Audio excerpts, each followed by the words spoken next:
isa kana hojjechuudhaaf immoo maal godhi halkanii guyyaa dhamai dadhaben jedhiin wangeelli kun wangeela dhugaa mul'isuudha waan ta'eef wangeela alaabaa dhugaa ol kaasee mul'isuudha wangeela addunyaan dhugaa ta'uusaa beektu kana maal godhi lallabi mena lallaba jedha lallaba dubbadhaame lallaba isa dhugaa kana jedha isa dhugaa kana dubbadhaa isa dhugaa kana jedha isa dhugaa kana lallaba jedha lallaba ameen lallaba jedha ammas ameen lallaba hallelujah ameen dhugaa baadhee hin ta'u jedha dhugaa kana dhalootatti nan beeksisa jedha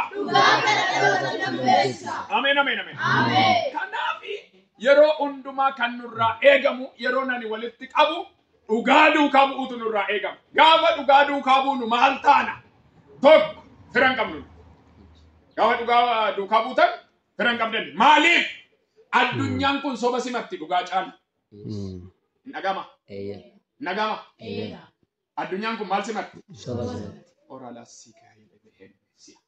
wangeela Yohaannis boqonnaa tokkotti gaafa nu geessu dhugaan kuni jalqaba sagalee ture sagalee waaqayyo bira ture sagalichi ofiisaa waaqayyo ture ከእግዚአብሔር ዘንድ የመጣውን እውነት ይህቺ ዓለም አልተቀበለችም ይላል ዱጋ ኢሰተ ካን ብይ ለፋ ኩን ሲመንደ ማሊፍ ሆጂ ነማ ጀላ ዋንተ ጎቺ ነማ ጀላ ዋንተ ያን ነማ ጀላ ዋንተ ሀደምሲ ነማ ጀላ ዋንተ ሂኒ ዱፌ ዱጋን ኩን ሆጂ ሳኒ ዋን በከት ባሱ ማሊንጎል ሂንሲመንደ sin dhugaa sin keessa jiratan mallattoo tokko sinitti ma hinjibbamtu eessatti ollaatti maatii keessatti oddoo dhalattanitti namoonni jibbamtan sirrii dhugaan sin keessa jira nuti amma dhugaa baannan jaalatamna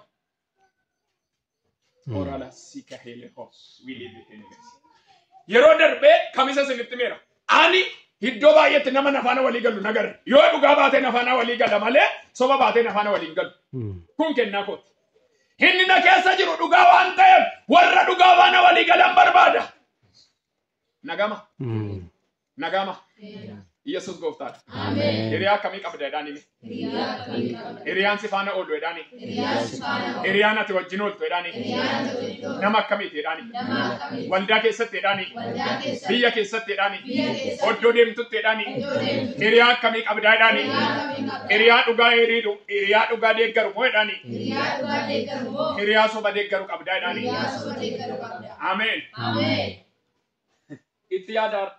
Itti yaadaanis. Waa tokkon sinitti man dhugaa duukaa buune hanga yoomitti hanga lubbuu kennutti tokko maalan jedhe gaafa dhugaa duukaa buutan maaliin qabdan firan qabdan lammata achumatti kan isiniin tokko deeggartoota hin qabdan har'a waldaan kiristaanaa baay'een kan namni duukaa hiriiru warra sobdoota qabatan duukaa namni fiiga malee dhugaa kana baragataa jirudha dhaloota.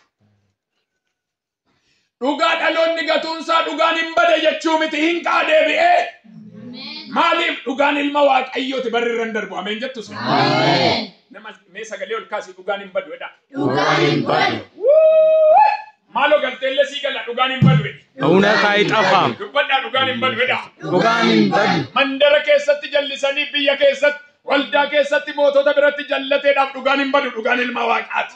Ameen. Annan dubbadhaa dhugaan ilma waaqaati.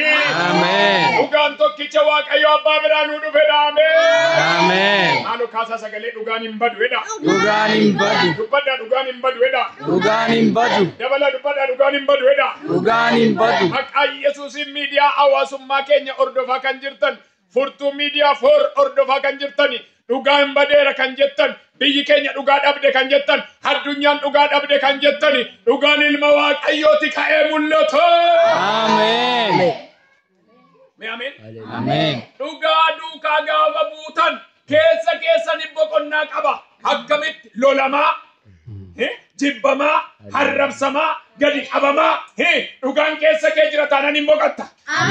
Gaaf soba duukaa buutu garuu nagaan qabdu yeroo hoyi jira malee jireenya kee boruu isa dhugaa ta'e hordoftee deemta taanaan lollotoo jiru ati boqottee jiraatta.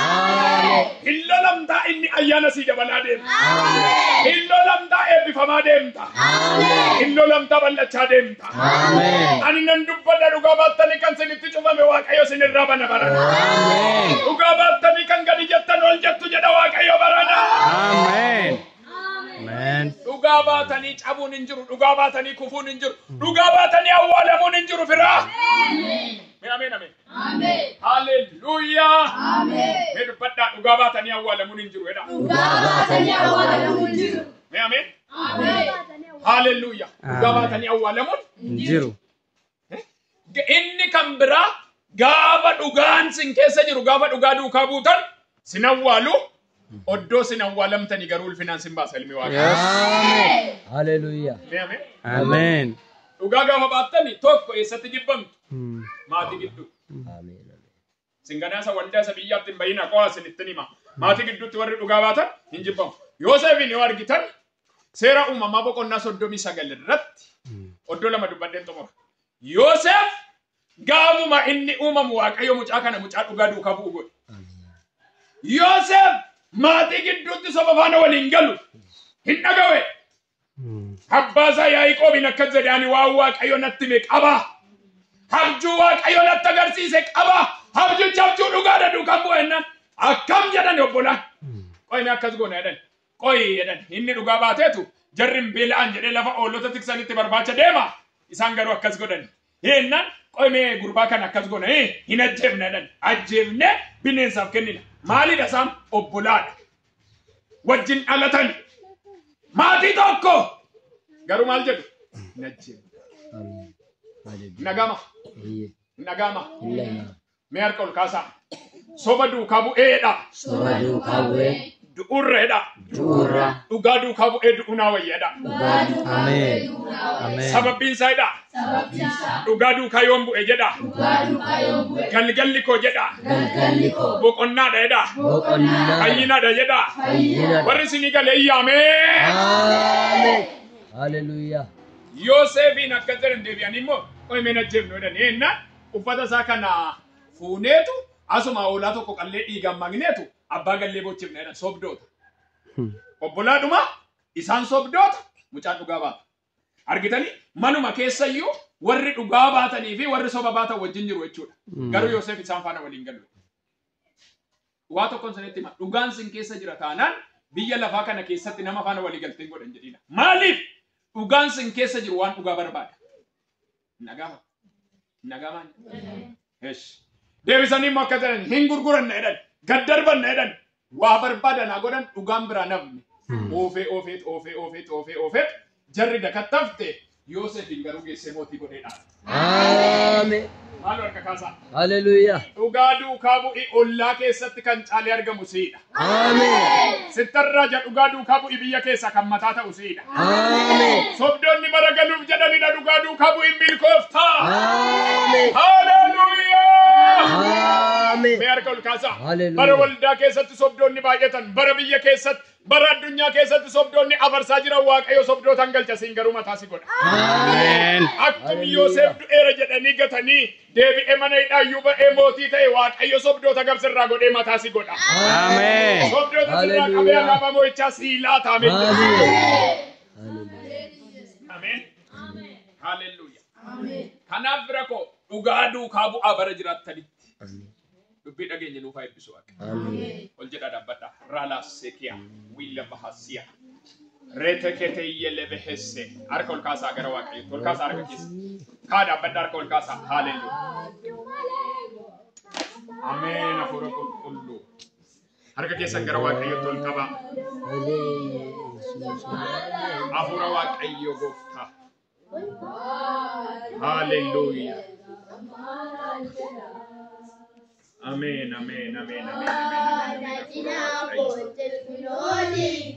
amen, hafuura Waaqaa.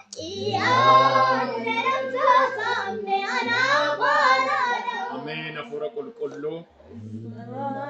Amen, hafuura qulqulluu. Amen, hafuura qulqulluu. Amen, hafuura qulqulluu. Amen, hafuura qulqulluu. Amen, hafuura qulqulluu. Amen, hafuura qulqulluu. Amen, hafuura Waaqa jiraata. Amen, amen, amen, amen, amen, amen, amen, amen, amen, amen. Corra la sikia. Reketerre de Heseo.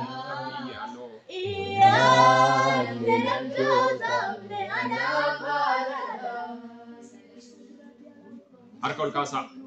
Galanni sifato. Amen. Ulfinni sifato. Amen. Ati waaqa dhugaadhaa siyaa galatu. Amen. Amma darbetti garuu yaa Waaqayyo soba duukaa kan buuneef araarri kennuuf haa ta'u. Amen. Biyya gammachiisuuf dhaloota gammachiisuuf kan daandii keerraa gorre araarri nuuf haa ta'u. Amen. Amma garuu dhaloonni gurri keenya dhaga'e kun dhugaa kana baafnee addunyaa irratti mul'ifna maqaa Yesuusiin humna nuu kenna. Amen. Iyya ameen jedha. Amen. Daa'imman ol adeemtonni kun dhugaa duukaa hiriiranii bara isaanii akka fixan isaan gargaari. Amen. Ana hojjetaa keessa dhugaa duukaa bu'ee bara sobdoota gabu godhu nuuf haa ta'u. Amen. Meerka kaasaa kaleessas raajonni Waaqayyo soba duukaa kan hin hiriirre milkaa'anii argineerra. Har'as yaa Waaqayyo bara namoonni baay'een soba duukaa bu'anii yaa Waaqayyo waldaa kiristaanaa oossan keessa maqaa Yesuusiin mudhiin keenya dhugaadhaan haa jabaatu. Yaada kam dhiisaati harka ol kaasa daqiiqaa 3-4 kadhadha har'aa laasiyaa. Barri hammaachaa deeme yaa Waaqayyo mudhiin keenya dhugaadhaan haa jabaatu. Arraba keenya irra dhugaa kaayi.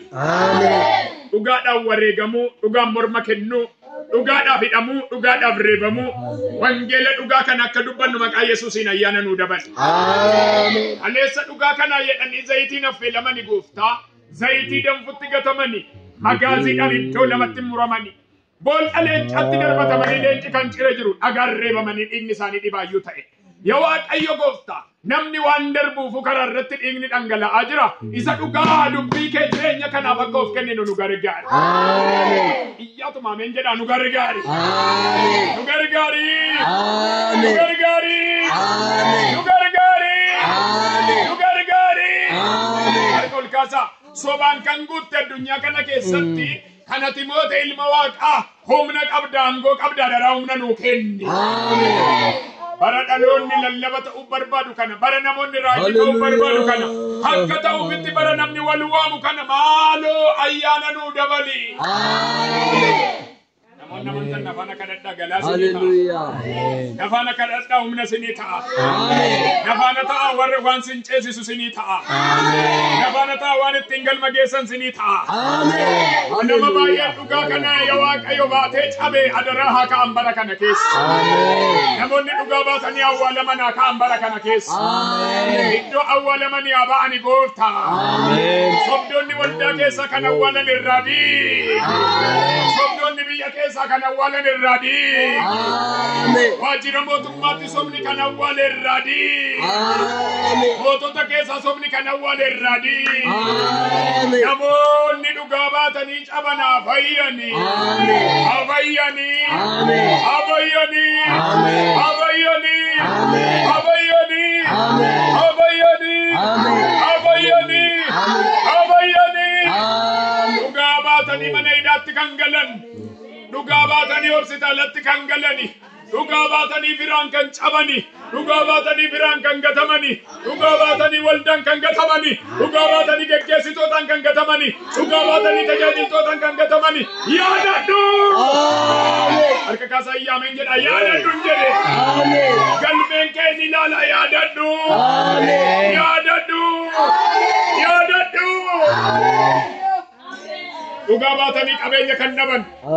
Dhugaa baatanii fira kan dhabani. Dhugaa baatanii deeggartoota kan dhabani. Dhugaa baatanii warra duukaa bu'u kan dhabani. Yaadadhu. Yaadadhu. Yaadadhu. Bara kana warra dhugaa baatan iddoo jiran ijji kee naaf haa mil'atu. Ani si kadhadhee oolaa Waaqayyo ijji kee naaf haa mil'atu. Dhugaa baatanii biyya alaa kan jiran ijji kee naaf haa mil'atu. Dhugaa baatanii akka bineensaa goodaa keessa kan ari'aman ijji kee naaf haa mil'atu.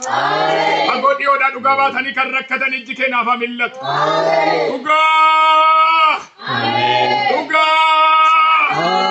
Dhugaa. Amen. Biyya keenya fagaatte nutti deebi'i. Amen. Nutti deebi'i. Amen. Nutti deebi'i. Amen. Nutti deebi'i. Amen. Nutti deebi'i. Amen. Malu dubbadha sagalee tokkoon dhugaan badeen deebi'a jedha. Dhugaan badeen deebi'a. Dhugaan dhokate mul'ata jedha. Dhugaan dhokate mul'ata. Waaqayyo jedha. Waaqayyo Biyya keenyaaf jedha. biyya keenyaaf Dhugaan deebisa jedha. dhugaan deebisa. Waaqayyo jedha. Waaqayyo Saba keenyaaf jedha. saba keenyaaf Dhugaa hin deebisa jedha. dhugaa hin deebisa. Dhugaan jedha. Dhugaan Ilma Waaqaati jedha. ilma Waaqaa Dhokatee nafu jedha. dhokatee nafu. Ameen. Ameen. Ameen. Ameen. Biyya dhugaan mul'ateera jedha. Dhugaan mul'ateera. Ameen, ameen, ameen, ameen. Ameen. Dhugaan kun immoo ba'ee mul'ata waan baay'ee garuu hin diiga. Sobdoota hin diiga. Jalloota hin diiga.